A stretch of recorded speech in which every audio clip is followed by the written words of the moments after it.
Intinya mah kita kalau nggak ada yang ujur tidak akan dapat sempurna sholat kecuali sholat berjamaah. Maka tidak ada ujur kalau kita sehat badan tidak dalam perjalanan mesti berjamaah. Maka di sini para ulama beda pendapat lagi. Ada yang mengatakan berjamaah itu wajib, ada sunnah muakkad. Tapi kalau jumhur memang kita lihat sunnah muakkad. Tapi di sisi yang lain ahli ilmu lain mewajibkan karena begitu banyak ayat-ayat tentang mencela orang yang laki-laki yang tidak sholat berjamaah di masjid. Contoh, la uhuriqanna buyutahum, kata Nabi. Bilang tuh sama orang-orang Madinah, kalau ada laki-laki di dalam rumah-rumah, aku bakar rumahnya, kata Nabi begitu. Kalau kita belajar usul fikih, aku bakarnya ini, kalimat aku bakarnya ini, itu menunjukkan wajib. Sampai Nabi mengancam dibakar, berarti wajib sholat jamaah.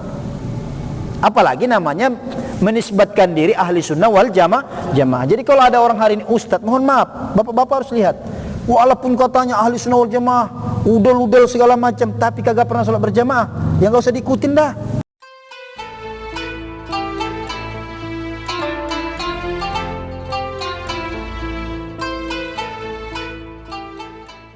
Perintah Allah terhadap solat itu bahasanya wa aqimu. Apa maksudnya? Dirikanlah wahai orang-orang yang beriman. Apa yang didirikan? Solat. Terus bagaimana? Berarti dalam hal ini kalau sudah bicara tentang solat tidak ada kata mengerjakan. Ya, tidak ada kata mengerjakan. Kalau mendirikan, bapak-bapak sekalian, semua kita paham. Apa yang kita pahami tentang mendirikan? Kita lihat coba ke tiang-tiang yang kita bangun. Kemarin Pak Marjo baru bangun rumah, mendirikan tiang. Kalau mendirikan tiang bagaimana?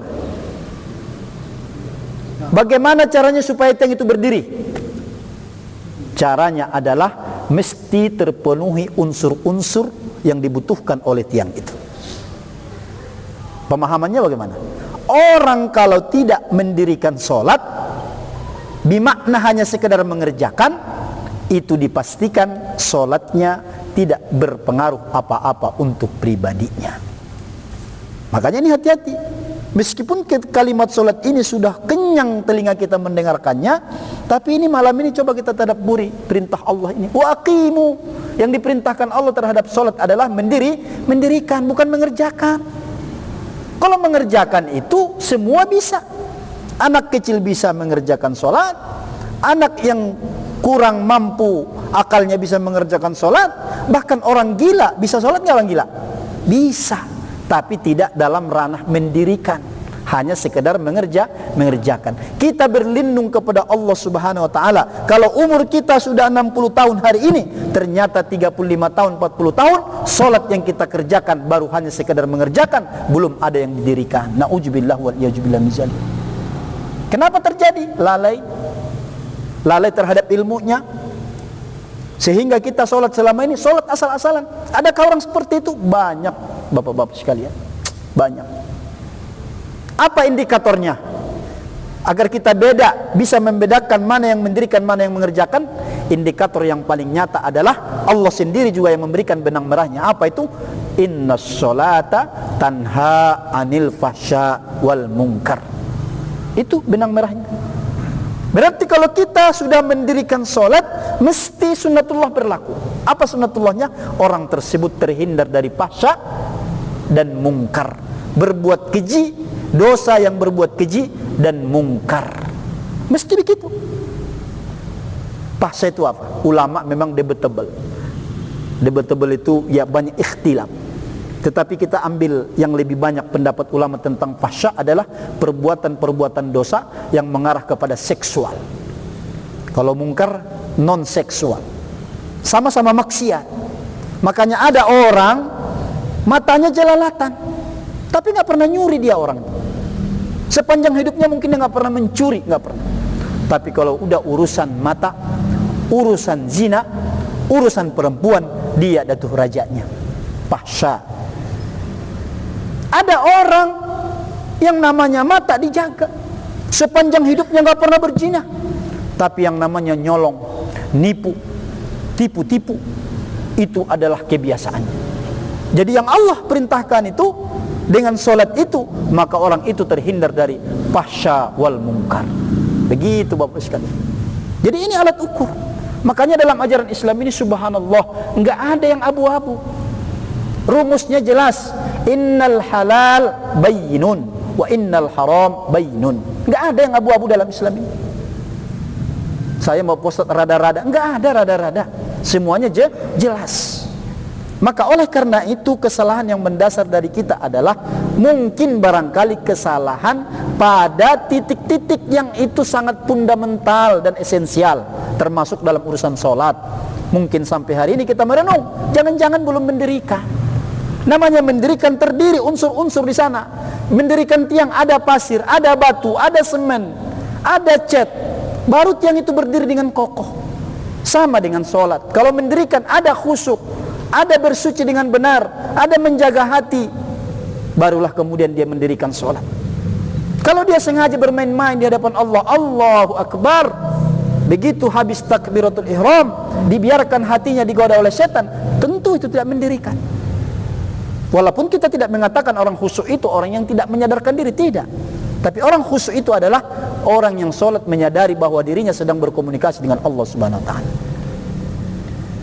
Kalau kita Allahu Akbar, pikiran kemana-mana, dan kita perturutkan, itu kita nggak mendirikan, sama sekali nggak mendirikan.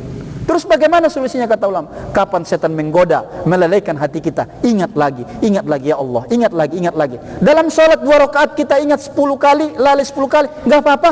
Yang penting kita ada ikhtiar, mujahadah, kesungguhan dalam sholat itu. Ya Allah, aku sedang berbicara denganmu. Nanti digoda setan lagi, ingat lagi terus. Ayo berlomba-lomba sama setan. Itu sudah susuk kata ulama. Tapi kalau takbiratul ihram digoda setan, diperturutkan, malah ada orang yang menghayal dalam sholat. Seorang pedagang, dagangannya dibawa ke sholat. Seorang profesional, profesinya dibawa sholat. Seorang yang tenar, ketenarannya dibawa sholat. Seorang yang banyak duit, duitnya dibawa sholat. Rumah dibawa sholat, mobil dibawa sholat. Kagak muat ini hati kecil banget, semuanya dimasukin ke sini. Bluber, akhirnya blank. Udah berapa rakaat ya? Udah tahiyat awal apa belum nih? Itu akibat semua dibawa. Maka sedikit lagi kalau kita kembalikan aspek historis daripada sholat ini, semua ulama sepakat yang namanya peristiwa sholat itu, Allah Subhanahu Wa Taala mendidik Nabi kita tercinta dengan apa? Dengan meninggalkan simbol-simbol dunia, dengan wafatnya istri tercinta, wafatnya paman tercinta sebagai simbol yang melindungi beliau, wafat. Kemudian diembargonya Rasulullah dengan para sahabat oleh kafir Quraisy.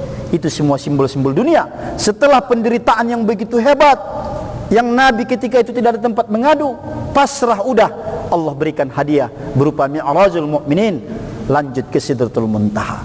Maka apa artinya? Ibnu Qayyim Al-Jauzi di dalam kitabnya begitu banyak mengulas tentang khusyuk salat, adalah di antara cara-cara yang bisa kita dapat kalau kita ingin khusyuk salat, maka sebelum berangkat ke masjid tinggalkan atuh yang bersimbol-simbol dunia, jangan ada yang dibawa. Nah, barulah kita mendirikan salat. Wa aqimus shalah. Itu titik poin yang ingin kita ambil. Kalau yang tadi mah sebenarnya itu kebutuhan si Samil. Kita mah nggak perlu lagi bahas begitu-begituan. Ya, aslinya gitu ya.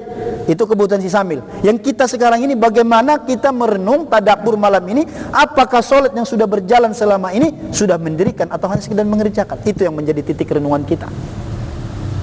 Karena jelas perintahnya wa aqimus shalah. Tidak ada wa'af'alus shalah. Kalau mengerjakan itu bahasa Arab wa'af'alus shalah. Bukan kim mendirikan. Maka di sana ada kesungguhan, ada ikhtiar yang maksimal dari hamba itu. Barulah Allah buka hizab. Allah mau mendengarkan keluhan hamba itu. Kalau enggak, ya udah hambar saja. Saya sering menyampaikan itu kan.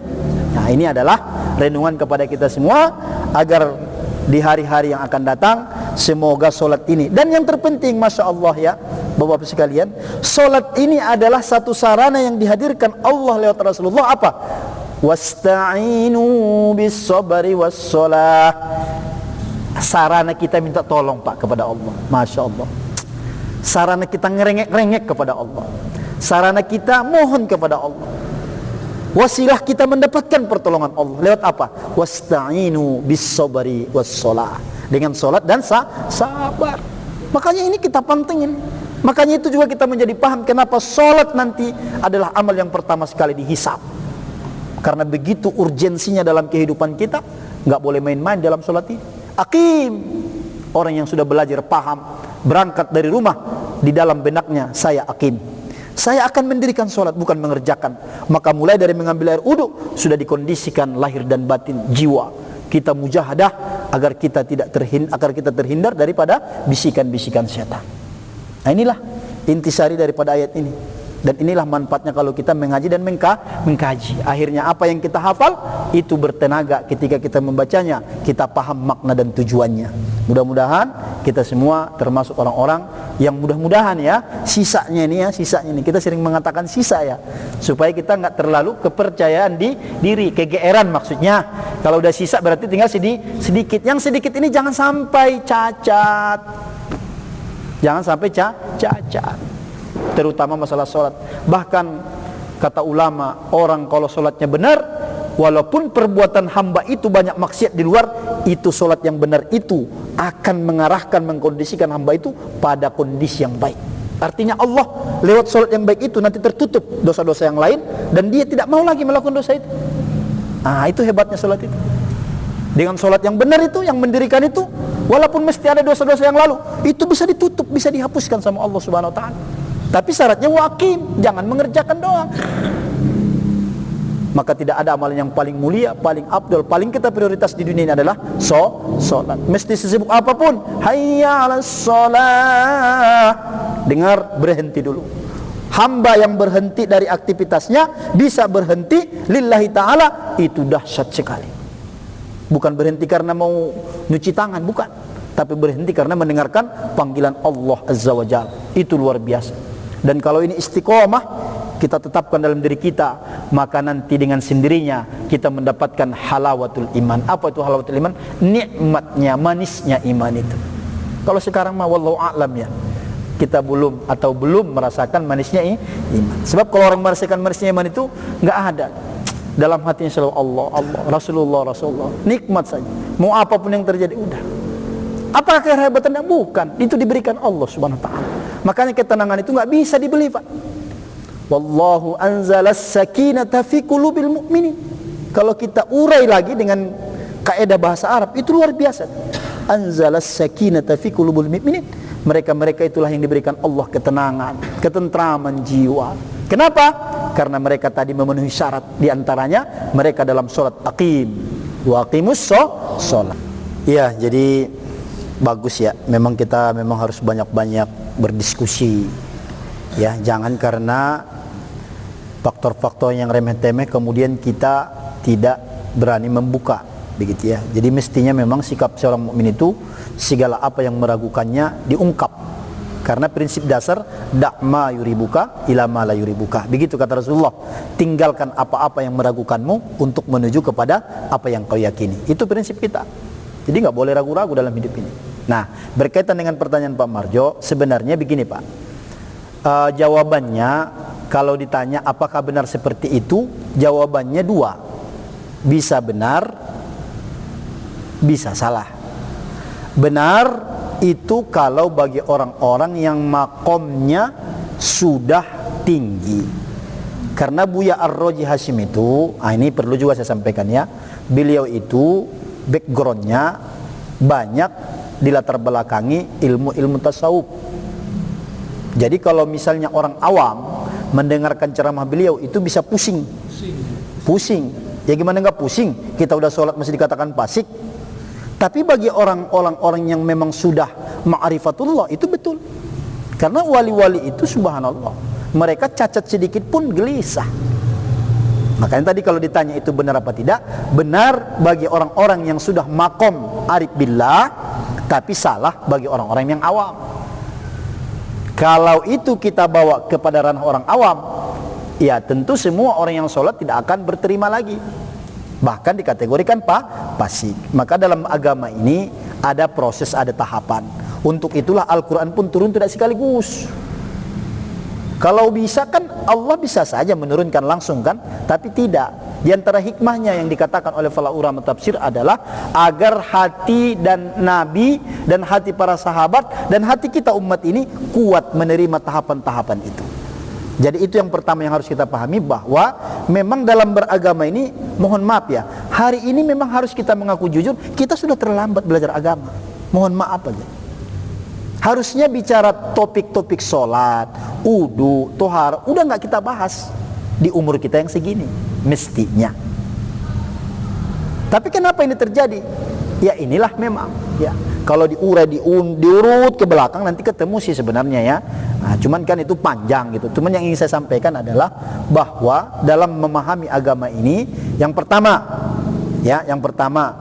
ketika kita sudah sadar bahwa tidak ada cara yang lain untuk kita mendapatkan amal yang soleh kecuali lewat ilmu, maka itu kita tetapin sampai kita mati, berazam, bertekad. Nanti sedikit demi sedikit kita menjadi paham. Dan jangan sampai bosan, apalagi sampai merasa sudah puas, apalagi merasa sudah ngerti.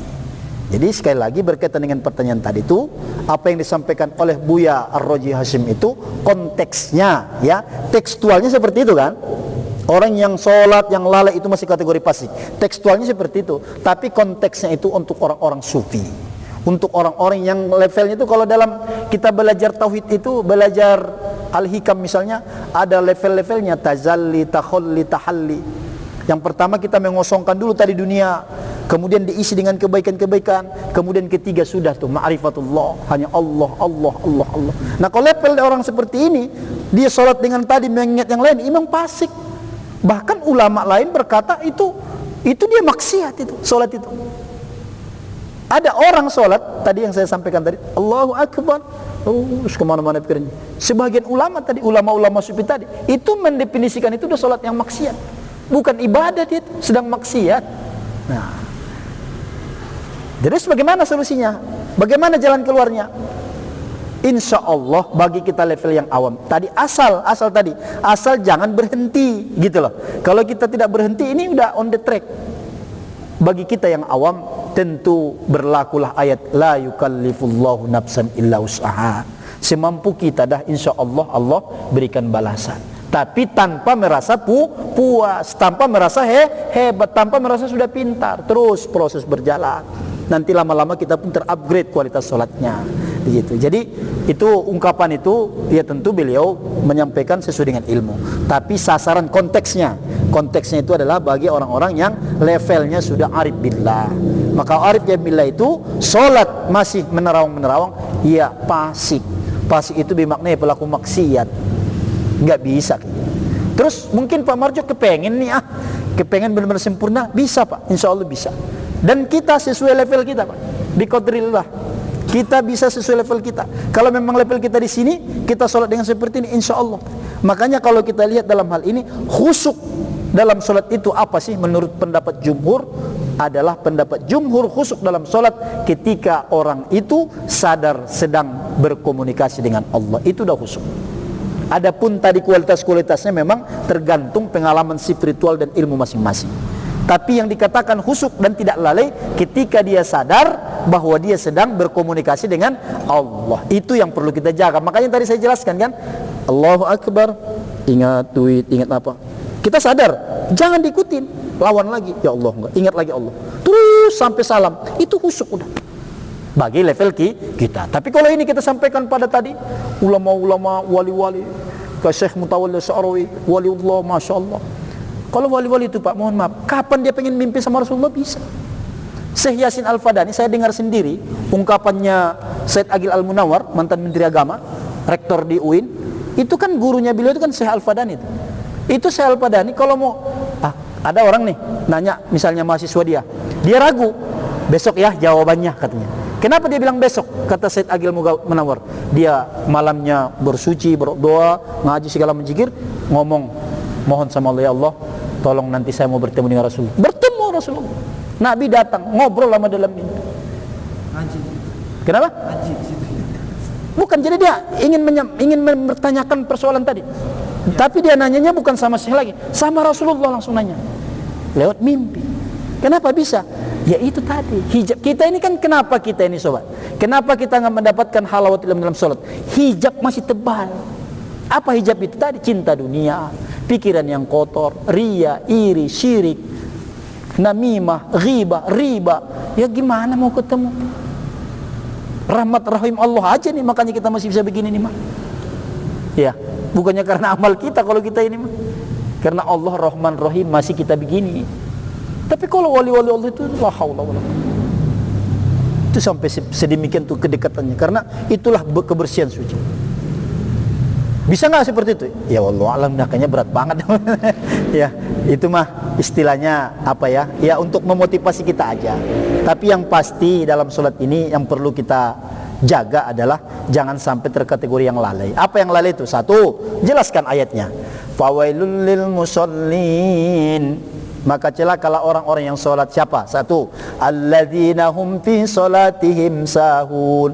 Satu yang celaka itu orang yang sholat tapi lalai. Lalai di sini maksudnya bagaimana? Lalai waktunya, lalai dalam pelaksanaannya. Lalai waktunya bagaimana? Sholat zuhur jam 12, dengar azan, dia nggak ngapa-ngapain, ditunda-tunda terus sampai jam 2, ngobrol lagi terus. Udah mepet-mepet asar baru buru-buru uduk, baru sholat. Sahun, lalai. Itu satu. Yang kedua lalai dalam pelaksanaannya. Maka ini penting saya sampaikan. Jadi besok, mulai besok kita sholat, ingat ini. Kapan kita merasa digoda, kembalikan lagi. Jangan diperturutkan, itu aja. Jangan diperturutkan. Di samping itu nanti sambil belajar, karena memang di antara cara supaya kita khusyuk sholat itu ngerti apa yang kita sebutin. Bismillahirrahmanirrahim. Ngerti, bukan hanya sekedar tahu terjemahan. Kan udah sering saya sampaikan, belajar Al-Quran itu tekstual, nanti baru terjemahan, baru tafsir, baru tadabbur, ada level-levelnya. Orang kalau sudah tadabbur Al-Quran, baca ayat itu Pak, mesti dia tidak akan mungkin terpikir untuk hal-hal yang dunia, nggak mungkin, karena udah begitu paham gitu, dahsyat sekali. Makanya ya, yang alim itu kalau dia imam baca ayat-ayat tentang neraka mesti nangis, nggak mungkin nggak. Apa yang menjadikan dia nangis? Itu langsung spontan itu. Pemahaman dia terhadap penjelasan Allah itu. Ya kalau kita nggak nangis? Ya karena nggak paham. Ada nggak orang yang nggak paham nangis? Ada. Pegel, kecapean, lama imamnya, nangis juga dia, merintih. Sialan imam nih. Lanjutannya Pak Ustaz ya, supaya satu ayat ini selesai ya. Ya. Lanjutannya ini juga dikatakan begini, rukuklah. Dalam ruku itu pernah ada sahabat menanyakan, ya Rasul, lihat orang ruku itu benar atau enggak? Maka mengatakan setelah dilihat dia bukan termasuk umat. Maka dalam sini rukuklah beserta orang yang ruku. Maksudnya ini yang sebenarnya ruku yang sebenarnya seperti apa? Yang Rasul mengatakan dia bukan usah mengancam, dia bukan umat sampai seperti itu. Persisnya bukan seperti itu. Jadi dulu ada sahabat yang sholat, kemudian setelah sahabat ini sholat, ditegur sama Nabi, kamu sholat lagi, karena kamu tadi belum sholat. Bukan apa tadi yang Pak Mardi bilang? Kan dia ada sama nanya, ya Rasul lihat itu dalam satu itu. Setelah Rasul lihat, suruh lagi, dan dia bukan termasuk umat. Bukan umatku, jadi dia sholat, itu sahabat itu sholat. Terus mungkin kalau kita visualisasikan dengan kondisi kita hari ini, mungkin habis sholat Nabi belum keluar dah tuh, masih di masjid. Terus lihat sahabat yang sholat sunnah waktu itu. Nah ketika dia lihat sahabat yang sholat ini, segitu sholat Assalamualaikum warahmatullahi wabarakatuh, ditegur sama Nabi, kamu sholat lagi dah. Nah sahabat ini bingung, kenapa disuruh sholat lagi, kan udah sholat lagi. Tapi yang namanya sahabat memang sami'na wa ta'na, sholat lagi dia. Belum, sampai 2 kali 3 kali itu baru dijelaskan sama Rasulullah. Itu berkaitan dengan memang tadi masalah kehusuan tadi. Karena dari segi gerakan banyak sahabat ini yang salah, termasuk ruku. Kalau ruku itu kalau dari penjelasan tafsir di fikih-fikih itu kan harus dijajar punggung kita dengan tengkuk leher kita. Kemudian kenapa dipakai Allah warka'u ma'ar rakiin? Ruku itu simbol kerendahan hati. Yang ketiga penjelasannya kenapa warka'u ma'ar rakiin? Orang Bani Israel sholatnya nggak pakai ruku. Di Al-Qurtubi seperti itu dijelaskan. Bani Israel itu sholat tapi nggak pakai ruku. Maka supaya umat Rasulullah ini beda, warka'u ma'ar rakiin. Yang keempat penjelasannya warka'u ma'ar rakiin itu adalah supaya rukuk bersolat berjamaah, ma'ar rakiin bersama orang-orang yang ruku. Maksudnya bersama orang ruku itu supaya kita solat ini mesti berjamaah.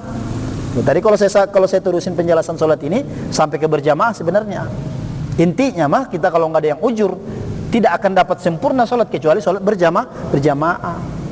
Maka tidak ada ujur kalau kita sehat badan tidak dalam perjalanan mesti berjamaah. Maka di sini para ulama beda pendapat lagi. Ada yang mengatakan berjamaah itu wajib, ada sunnah muakkad. Tapi kalau jumhur memang kita lihat sunnah muakkad. Tapi di sisi yang lain ahli ilmu lain mewajibkan, karena begitu banyak ayat-ayat tentang mencela orang yang laki-laki yang tidak sholat berjamaah di masjid. Contoh, la uhuriqanna buyutahum, kata Nabi. Bilang tuh sama orang-orang Madinah, kalau ada laki-laki di dalam rumah-rumah, aku bakar rumahnya, kata Nabi begitu. Kalau kita belajar usul fikih, aku bakarnya ini, kalimat aku bakarnya ini, itu menunjukkan wajib. Sampai Nabi mengancam dibakar, berarti wajib sholat jamaah. Apalagi namanya menisbatkan diri ahli sunnah wal jamaah. Jadi kalau ada orang hari ini, Ustadz mohon maaf, bapak-bapak harus lihat, walaupun katanya ahli sunnah wal jamaah, udel-udel segala macam, tapi kagak pernah sholat berjamaah, ya nggak usah diikutin dah. Ya, mau ilmu apa juga itu udah nggak, ya bukan kita bilang nggak benar. Tapi kalau secara johiri ya dia nggak pernah sholat berjamaah, padahal dia nggak ada halangan. Ya kalau sikap saya nggak mungkin saya perguru lagi dia, karena bertolak belakang dengan fakta realitas ahli sunnah wal jamaah itu sendiri. Jadi meskipun dia nanti berkuar-kuar, ini harus ahli sunnah wal jamaah, yang ono mu'tazilah, ya terserah dah, begitu aja udah. Iya kan? Orang dia aja nggak sholat berjamaah, cerita ahli sunnah wal jamaah gimana? Nah, ini kan repot sekarang ini, main tuduh, main klaim sekarang ini mah. Nah, jadi sebenarnya Islam itu harus lurus. Makanya Nabi tulisannya adalah perbuatannya. Itulah umatnya, kita harus seperti itu. Ya tentu dengan kualitas yang berbeda-beda. Tapi spirit itu harus seperti itu. Lisan kita adalah perbuatan kita. Jangan ngomong A yang dilakuin C, nggak boleh. Itu kan bahasanya orang kayak gitu kan orang munafik kan. Nggak sesuai dengan omongan, dengan fakta. Makanya kita biasakan kalau kita janji nih, emang nggak bisa janji. WA sampaikan mohon maaf. Jangan disepelekan itu. Karena itu tanda-tanda orang munafik. Kalau kita berjanji udah. Kalau nggak ada ujur langsung dong. Nggak mungkin mendadak batalin tiba-tiba. Nah, ya seperti itu ya. Insya Allah nanti kita ulas lagi, perdalam lagi. Ini satu sesi tentang sholat. Sebenarnya sih sholat ini memang mesti diurai, dijelaskan secara utuh. Supaya apa? Supaya kita mendapatkan pemahaman ilmu tentang sholat itu, dan supaya kita bisa menghargai sholat itu sendiri. Supaya kita paham tentang manfaat itu sholat itu sendiri, begitu. Nah, kenapa orang hari ini masih ogah-ogahan, masih malas-malasan, asal-asalan, lebih kepada nggak punya ilmu tentang sholat itu. Nah, tapi yang paling nyata zohirianya yang perlu kita kawal dulu ini sholat berjamaah. Jangan tinggal kecuali memang sakit. Kan Nabi kita kan nggak pernah nggak berjamaah. Hatta dalam keadaan sakit minta dibopong ke masjid. Coba tuh, saking pentingnya berjamaah itu. Kan mau meninggal kan minta dibopong kan ke masjid. Waktu itu Abu Bakar udah maju. Terus lihat Nabi datang, Abu Bakar sempat mau mundur. Udah terus. Karena isyarat Nabi, dia nggak kuat lagi jadi imam. Sehari sebelum meninggal, masih mau ke masjid. Loh, tiba-tiba ada orang hari ini, aku ahli sunnah wal jamaah, tapi nggak pernah berjamaah. Berjamaah cuman Jumat, Idul Fitri, Idul Adha, udah 3 doang. Sisanya sholat di rumah dia. Padahal sehat walafiat. Gimana coba? Nggak ngerti kita kan? Jadi walaupun katanya, oh ini wali nih, dia mah nggak perlu sholat ke masjid. Wah, itu rusak dah. Ada nanti coba nanti Bapak nggak pasti akan ketemu jawaban itu. Ya kalau ya kiai itu sih nggak perlu ke masjid lah. Dia mah udah beda. Beda apanya beda? Ya beda sesatnya iya kan. Beda. Kadang-kadang saya, aduh masya Allah. Nah, tapi yang awam ditelan aja sama dia. Di takjimi aja tetap gitu kan, padahal sudah melanggar sunnah dan prinsip ahli sunnah wal jamaah itu ya. Shadaqallahul azim.